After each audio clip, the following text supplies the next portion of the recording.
What is happening, guys? This is Speedy Spectrum, and welcome to my newest Let's Play of Pokémon Stadium 2. As I mentioned in my announcement video, I have been away for a couple of months due to real life getting in the way, but I'm back, and man, does it feel great to be recording again. Well, we conquered the stadium in Kanto, and we're going to do it again in Johto. Let's get to it. Overall, Pokémon Stadium 2 is fairly similar to the first game, but with a lot more features. The most notable of which being the inclusion of Johto Pokémon. As you can see, we have 3 options here. Well, technically 5 options if you count the Options tab. The meat of the game is White City. That's where most of the stuff is. Now, if you go to the Battle Now option, you can fight Pokemon Trainer Cal to get a good feel of how the battle system works. Event Battle allows you to fight a friend, provided they have a transfer pack, of course. Mystery Gift works exactly the same as it does in Gold, Silver, and Crystal. You link the Game Boys together and you get a random gift. It could be something as common as a potion or extremely rare as a Surfing Pikachu doll. That aside, let's enter the city. Once again, this is fairly similar to the first game. The majority of battles are going to happen in the stadium. The Gym Leader Castle is also back. And mini-games make a return as well. To kick things off, we're going to head on over to the Pokémon Academy. This is where Earl will teach you about the different mechanics of the game. You have 2 options, the library or the classroom. Now inside the library, you can find a detailed list of various mechanics in the game. So if you're new to the series, well, this is where you'll want to start. We're going to head into the classroom.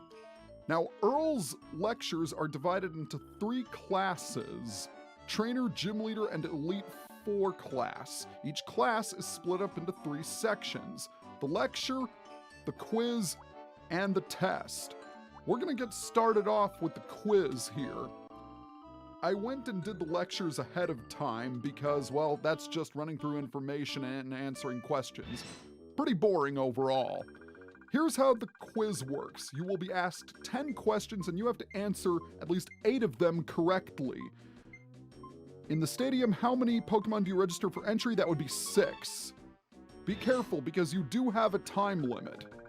It reduces the PP of a move used by the opponent. What move is this? That would be Spite. Question number 3. To earn a continue, which of these conditions must all of your Pokemon avoid? They must all survive so none of them can faint. Very similar to, exactly the same as the first game, I should say. Which stat goes down for this condition? Burn. When you are burned, your attack gets reduced. Not only that, but you lose HP every turn. Which move could give the opponent this condition? Frozen. That would be Ice Punch. Next question, number 6. Light Screen lasts for how many turns? Same as Reflect, 5. Question number 7. Can an Electabuzz be paralyzed by Spark? Yes they can. At least until Generation 6. If a Pokemon learns moves by leveling up, what happens to the way it learns moves after it evolves? It slows down. It certainly gets harder, but slows down is technically the correct answer. What often happens to the number of learnable moves after a Pokemon is evolved using a stone? Well, the number of learnable moves decreases. Final question. Which move makes the user take off into the sky, then strike? That would be Fly. The opposite of which is Dig. A perfect score. Not bad at all. Like I said, you need to answer at least 8 of the questions correctly to pass.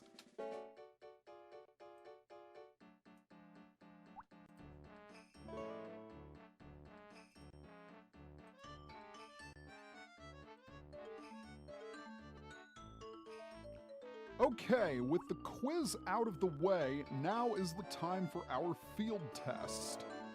By that, I mean we get to fight the students in the academy. Now, the fights in the academy will take into account everything Earl taught you during the lectures, and you have to use those strategies to win. Our first opponent in the trainer class is Camper Cole. I just love grass-type Pokémon. Bet you don't know what types of Pokémon are tough against the grass type. Well, fortunately for us, we studied, so we're more than prepared.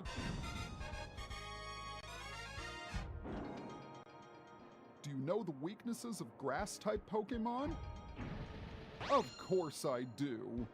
And now I'm going to show you the strengths of flying and fire types because that's what we're going to use in this fight. I'm going to lead off with Pidgeotto, we'll bring Growlithe, and we will bring Beedrill as well. This is a battle between the students of Earl's Pokémon Academy. The students begin battle with dreams of becoming respected Pokémon trainers. Oh, Mr. Announcer, how I've missed you so. I mean, let's face it, the announcer is the real star of the Pokémon Stadium. But back to the battle, he is opening with his Jumpluff. Its only attack is Mega Drain. The majority of trainers that you fight in the academy will have Pokémon that only know one or two moves. Consequently, all of the Pokémon that you are permitted to use will have one or two moves as well. Remember, this is meant to be a test. The reason why I picked Pidgeotto, Growlithe, and Beedrill is obvious because all of their attacks are super effective against grass types. Grass Pokémon as a whole have a bunch of weaknesses. They're weak to fire, flying, bug, poison, ice, and I think that's it. And a good number of grass Pokémon are also part poison as well, so that introduces a whole nother slew of weaknesses. Grass Pokémon as a whole are typically very slow as well, so we will undoubtedly attack first every time. Jumpluff has gone down, which is good. And I could leave Pidgeotto to sweep every member of his team, but I want to give the other Pokemon a chance to shine as well. Alright, now he's sent out his Meganium. Its only attack is Razor Leaf. Razor Leaf is a little more dangerous than some of the other grass-type moves because it has a high critical hit ratio. If your attack scores a critical hit, you'll deal extra damage. I can't remember how much extra damage off the top of my head, but whenever you score a critical hit, it's a good thing. And doesn't Growlithe look so cute with its tongue sticking out and panting? I'm not sure if I can get all 7 fights taken care of in one video. I'm going to see if I can shoot for 3 fights per class, possibly even 4. It's going to be a little bit uneven because there are 7 fights in each class, but we'll see how things go. We'll cross that bridge when the time comes.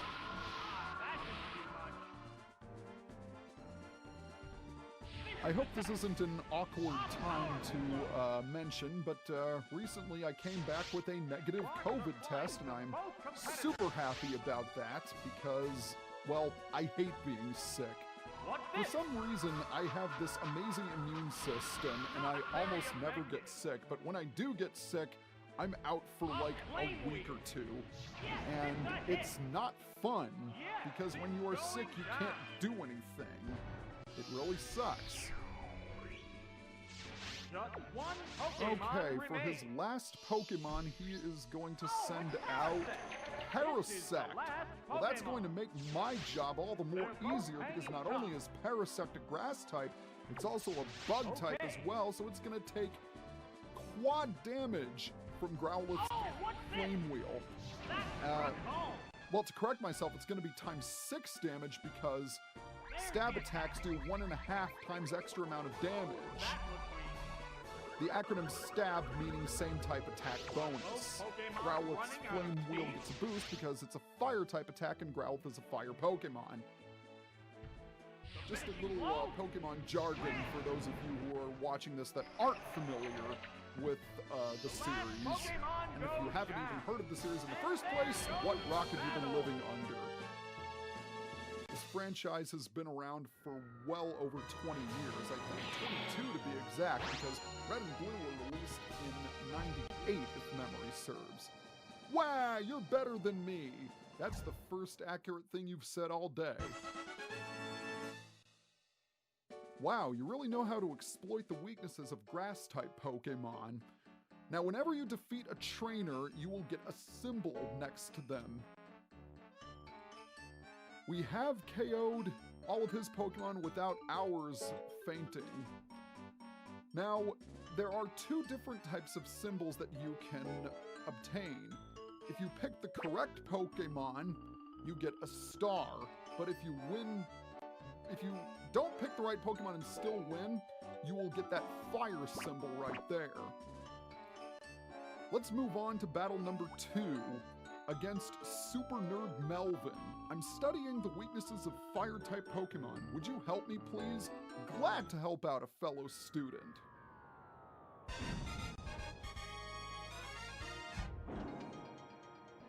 The weaknesses of Fire-type Pokemon. I can't tell you that.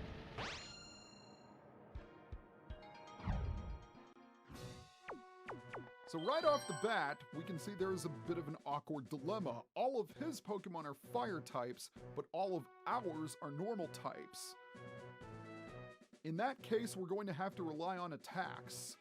And for this reason, we're going to lead off with Stantler, we'll bring in Miltank, and we'll bring in Furret as well. This is a battle between the students of Earl's Pokémon Academy. The students begin battle with dreams of becoming respected Pokémon trainers.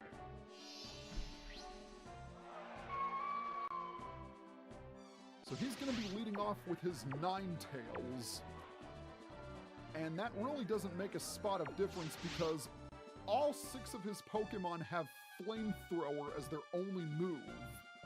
The reason why I chose these 3 is because they have super effective attacks. Stantler has Earthquake, Furret has Surf, and Miltank has Rollout. Oh, critical hit! That came at a very inopportune time.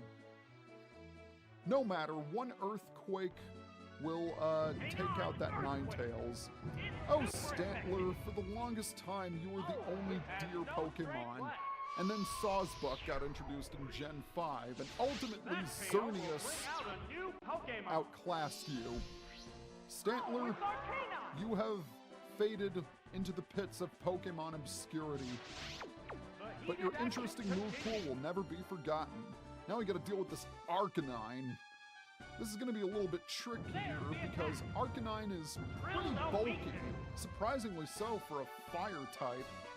Fire Pokemon are known for their powerful offensive attacks, typically not that much in terms of defense, and I'm really surprised that Stantler managed to survive that. Granted, Arcanine is more of a physical attacker, but still, it tanked a Flamethrower. In yellow HP, no less. I am quite stunned. Alright, down goes his Arcanine. He fried his circuits.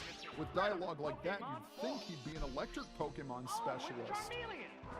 Alright, last up was Charmeleon. Charmeleon should be slightly easier than Arcanine because it's not fully evolved. Come on, take him out.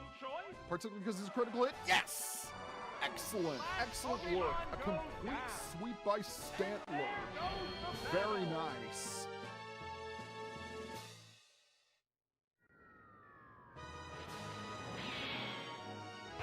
Two down and 5 to go. And he looks angry. Was there a type disadvantage? A chemical reaction might affect my team. No, what might affect your team for the better is if you choose other types of Pokemon. I finally know the weak points of fire Pokemon, but now I'm all burnt out from studying. Fizzle. I see what you did there, dude. A perfect victory. Thank you, Earl. Moving on to trainer number 3, Schoolboy Carson. There are many different types of Pokemon in my party. There's no way you can pick on a weak point. Well, I don't know about that. I'm sure I can find an opening somewhere. I'll negate any attack that doesn't exploit a weakness. He wasn't lying. He does have different numbers of Pokemon in terms of type. I'm going to lead off with Hitmonlee. We'll also bring in Blossom, and we'll round out the trio with Magmar. This is a battle between the students of Earl's Pokémon Academy. The students begin battle with dreams of becoming respected Pokémon trainers. Carson has an unusual mix of Pokemon. He's got some steel types. He's also got a few dark types added into the mix as well. However, quite a few of his Pokemon have shared weaknesses. That Pokémon must not have been the right choice. This Golem, for example, will fall before Blossom's grass attacks. Oh, Here's the Magnitude! first move. Thankfully, It's ground-type not very moves don't effective. deal much damage What against impact will this grass Pokémon switch Pokemon. have on the battle? Giga Drain, on the other hand, will be quite a different story. This Pokémon is Oh, he's going to switching out. switch out! All right then. Clever. Oh, it's And he's going to Fizzle. replace it with Scizor. A good call on his part. Scizor is a bug and steel type, which quad resists a grass attack. Its only attack is Steel Wing, but whereas it does resist grass attacks, it's pretty weak against fire. Ipso facto, Vergo Ergo will send out Magmar for this purpose. Oh, it's Magmar.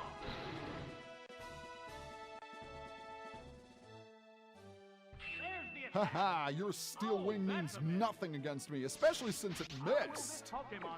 That makes it even better. Let's hit it with the Fire Punch. Times 6 damage, including stab. So if this thing survives, I'll be shocked.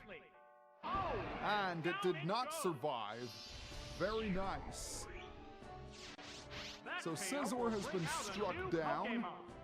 And is he going to bring back his Golem? Yes, he will. Golem's only attack is Magnitude, by the way. You saw that earlier in the video. Magnitude is kind of an interesting attack. It can have a rating anywhere ranging from 5 to 10, 5 being the least powerful, 10 being the most powerful. It's honestly a gamble in terms of which Magnitude rating you get. Magnitude 8, that's one of the stronger ones. But once again, Blossom's a grass type. And this Giga Drain is primed to take out Golem. Granted, Blossom's special attack isn't the greatest, but Golem's special defense is pitiful. Remember, Golem's a physical wall, not a special one. Just one Pokémon remains. And that Pokemon is going to be Sneasel. Down to the last Pokémon now. Well, Sneasel is an ice and dark type. And just like his other two Pokemon, it has a quad weakness to fighting, which is why I brought Hitmonlee out. Hitmonlee is kind of risky to use though, because its only attack is Jump Kick. And while certainly powerful, if it misses, you suffer recoil damage. Sneasel, by the way, has Feint Attack, which is a Dark-type move that never misses. For some reason, Dark-type moves are counted as Dark-type moves are counted as special, and Ghost-type moves are physical.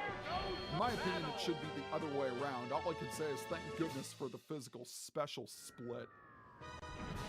And speaking of splitting, I think that's what I'm going to do after this battle is over with. Wow, what am I going to tell my friends? Tell your friends that you lost to the protagonist.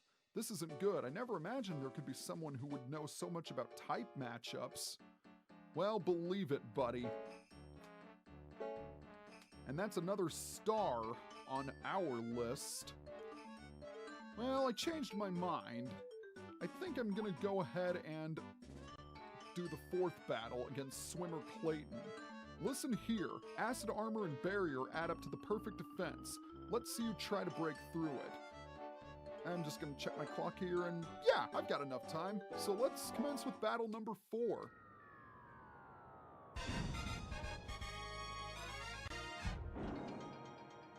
Initiate acid armor and barrier plan. Come on, let's boogie.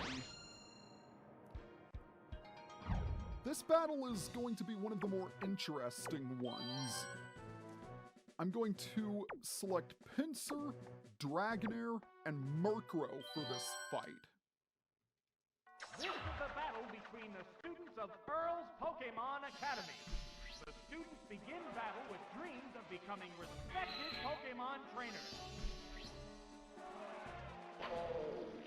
Now, Swimmer Clayton is going to be a tough fight if you don't know how to approach it. All of his Pokemon know either Acid Armor or Barrier. Both of these moves increase physical defense by 2 stages. And he likes to use it a lot. So if you try and muscle through using sheer brute force, he's pretty much going to wall every single attack you throw at him. However, there is an exception to this rule. Pinsir, Dragonair, and Murkrow all know attacks that deal a set amount of damage. In the case of Pinsir, Seismic Toss will always deal damage equal to the attacker's level. Dragonair has Dragon Rage, which always deals 40 hit points worth of damage. And lastly, Murkrow has Nightshade, which deals damage equal to the opponent's level. So as long as you use attacks like that, you'll be able to cut through Swimmer Clayton's defense. After he buffs his defense a few times, then he's going to commence with the I'm poisoned! Did not want that to happen. Muck is surprisingly faster than I thought it was. I didn't expect it to outspeed Pinsir. That KO will bring out a new Pokemon. Chances are Pinsir's not going to last long enough to take out his second Pokemon, especially considering how much HP Cloyster has. But as I said earlier, he's going to spend the first 2 or 3 turns buffing his defense, and that just gives you a free attack. That inflicted some damage. Another thing to note is that this is the first time an opponent's Pokemon has 2 moves. A stat increaser as well as an attacking move. In the case of Cloyster, it has Surf as well as Barrier. What's this? Hit! That was good!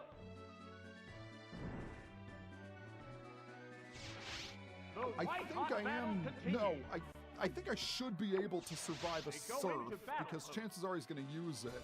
Haha! Ride that Surf! We are indeed riding that Surf, as the announcer just mentioned. Oh! Tough break, Pinsir. But you did substantially weaken Cloyster. That is good. Interestingly enough, Cloyster has exactly 40 HP remaining, which means it's going to be easy pickings for Dragonair's Dragon Rage. A Dragon Pokemon defeating an Ice type. How ironic is that? Oh, that was weak. Ha ha ha! I laugh at your pathetic attempts to surf me because I am a Dragon Pokemon that resists water attacks. Oh, it has no strength left. So with Cloyster down, the question is, what is his last Pokemon? It is going to be Grimer. So he led off with Grimer and then ended... No, he led off with Muck, excuse me, and he ends with Grimer. I don't understand the logic behind that. Grimer is exactly the same as Muck. So if you can beat Muck, you can beat Grimer. 3 Dragon Rages should suffice. Of the 3 Pokemon I selected, Pinsir has the most PP, so That's the reason why I decided to What'll it lead do? off with him in the first place. That inflicted some damage. Chances are Grimer's going to boost its own stats. Yes, it does. I really like how acid armor looks in this game because They're both you hanging vanish tough. and then you turn into a pile of acid. In the case of Vaporeon in the anime, when it used acid armor, it literally became That water, was which good. I thought was really cool as a little kid. I don't know why. That settles this battle. Glub, glub, glub. That's his reaction when you defeat him. Typical of a swimmer, isn't it? And that is going to be it for you, sir. Granted, you did knock out one of my Pokemon. That's impressive. A move that isn't affected by defense. Is there such a thing? Believe it, dude. Believe it. It doesn't matter how high you raise your defenses if your opponent uses set damage moves. Glub. Of course, one more glub to get in. With 4 of the students defeated, I think now is a good time to stop. So next time on Let's Play Pokémon Stadium 2, we are going to battle the rest of our fellow students in the trainer class. See you guys next time.